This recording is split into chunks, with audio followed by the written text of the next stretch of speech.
Assalamualaikum warahmatullahi wabarakatuh. Iyyaafannoo namni suuraa asirratti argitan kuni nama Itoophiyaa kan maqaan isaa hin beekamne eenyummaa isaa hin beekne osoo karaa miilaatiin deemu jiru konkolaataadhaan galaafatamee du'e. Guyyaa sabtii guyyaa 24 baatii jaaffaa bara 2024 osoo karaa deemu jiru konkolaataan isa dhaye. Eenyummaan isaa beekamu nama Itoophiyaa ta'uu qofa malee.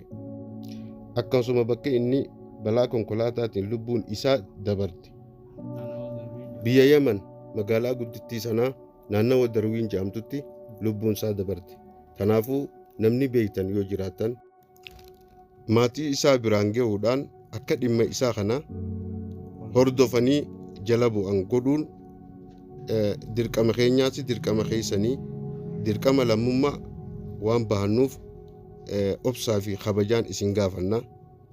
Irra deebinee akka mucaa kana dhaamsaa kana jajjabeessitanii sheerii fi laayikii fi walii dabarsuudhaan bakka nu geessan obsaa fi kabajaan isin gaafanna. Galatoomaa dhiifama.